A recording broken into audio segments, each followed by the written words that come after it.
Hey, what's going on, everyone? This is Carlos from Hybrid Records. Welcome back. I'm kind of playing around with some of the lighting and stuff here. You know, trying to elevate the quality of the content. But what I'm here for today is to talk about my 5 favorite record labels that are currently releasing music right now. The ones that just never ever miss. So let's just get straight into it. Alright, first up on the list is Coal Mine Records. This is a record label out of Ohio. They have a couple of different kind of sub-labels or imprints. Karma Chief probably being the longest running and most prominent of those sub-labels. But Coal Mine is a label that releases a lot of like sweet soul, old school soul kind of stuff, real cinematic, lush arrangements, great performances, have those kind of like really solidly like produced like drums and bass that are super tight, sound like, you know, they're like ready to go into the sampler straight away. But it's all newer artists doing newer things, so not stuff you've heard sampled 1,000 times. That's kind of been done to death. It's all new, fresh, exciting soul music. So if that's what you're into, Coal Mine is definitely a killer label. Check out Monophonics, Kendra Morris, Rugged Nuggets. Ghost Funk Orchestra has a record coming out soon. M. Ross Perkins, this record right here. That's a great like kind of psychedelic soul record. I mean, they do all sorts of different stuff, usually kind of all of the funkier variety. And this one comes in at number 1 because we're going in alphabetical order, but really it's a toss of a coin between Coal Mine and Big Crown for this spot. Big Crown also, everything they do is great. They're a label out of New York. They're responsible for reissuing the Sunny and the Sunliner stuff, but also the El Michaels Affair, Lady Ray. Her record's one of my favorite of the year so far.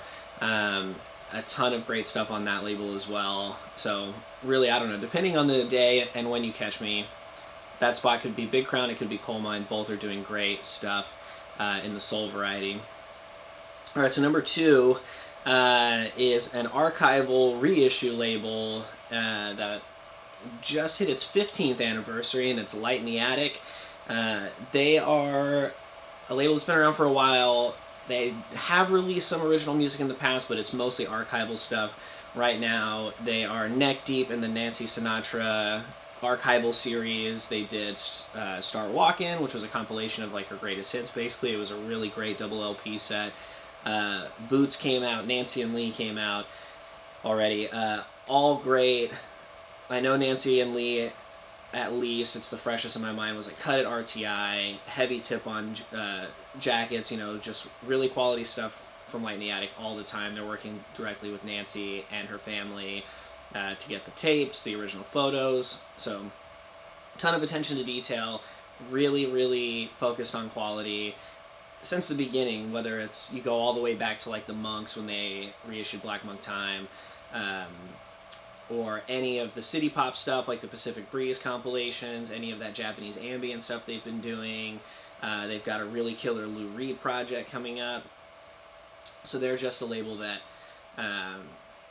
you know, you got to at least give everything they do a listen. And if you see a Light in the Attic release out there in the wild, and the cover looks interesting, or, you know, the description on the OB strip looks interesting, you're better off picking it up than leaving it behind, because you never know when that kind of stuff goes out of print. All right, number 3, another reissue label, archival label, Numero Group, or Numero Group, I've heard it pronounced different ways. Another label that goes back, digs deep. You may have seen the Eccentric Soul series that they've done. They've been doing what they did, Eccentric Funk, Eccentric Disco recently. Those were single LP compilations, whereas the Eccentric Soul stuff usually focuses on an entire label. But a ton of other stuff. They reissued this Medusa record, which is kind of like a lost Black Sabbath-esque type of band, and they did it in this incredible packaging, gold foil on the jacket, like the whole nine. And some of their Cabinet of Curiosity stuff, I don't think that's what it's called actually. The oddities, they've done like, what was it, a Numero 97, which was kind of like proto-vaporwave stuff. The Lewis Wayne Moody High record was sick. Like the booklet that came in it like was like yearbook. It was like a yearbook where people had signed it, but there was like a murder mystery in there if you like read all the inscriptions. Absolutely wild. But they also did one of our favorites was the Gary Davenport compilation that friend of the shop, Jason Cronus, helped them put together. I believe he's got a producer credit on it. He did the liner notes. That's one of those records that we've sold it off the turntable so many times. Like, we've sold a bunch of copies, and it's always because it's playing in the shop and people hear it. And it's like low, mid-fi, 80s kind of bedroom pop stuff. Really, really good indie kind of lo-fi type of vibes. Number 4. Number 4 has dabbled in reissues in the past, but mostly new music. Really wide array of stuff. But that is Sacred Bones. Most recently, you've probably seen them because they're doing all the John Carpenter stuff, whether it's the Halloween soundtracks or the Lost themes records that he's done with his son and Daniel Davies. But last year, Spelling, The Turning Wheel, one of my favorite records of the year. There's a Marissa Nadler record that is like on the total opposite end of the spectrum from like John Carpenter and like the art rock of Spelling. It's like very chill, laid back, almost like kind of folksy. They've been doing these Moon Duo records that have been reissued recently. Lots of great kind of synth pop or like synthwave stuff like Black Marble and Lust for Youth. Ton of great stuff on that label. Pretty much anything that they release, I'm gonna at least check out, because if I didn't do that, then I would have never heard the record they released that was composed by an unborn baby. The artist used like biosonics to create MIDI information that was then fed through synthesizers and made this whole album out of it. Absolutely wild stuff. So yeah, Sacred Bones doing a lot of really interesting things, a lot of stuff that's a little more out there, but still really, really solid. Check out Sacred Bones if you haven't already. And then the last one, a personal favorite of mine, being a disco boogie DJ myself, but this is Star Creature Records out of Chicago.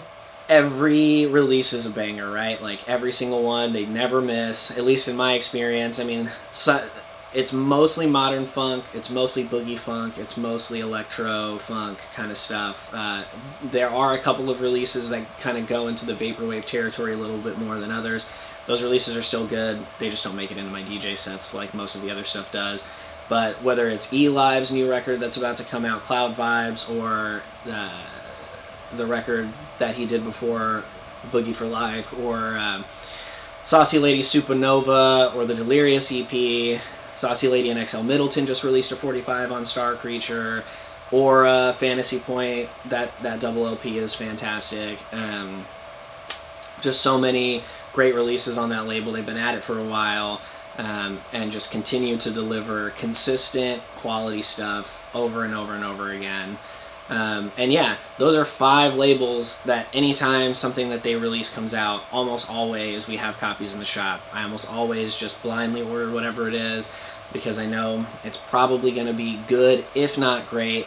A couple of honorable mentions, because, you know, it's a list of 5, you can only fit 5 in there, but Heavy Psych Sounds is killer.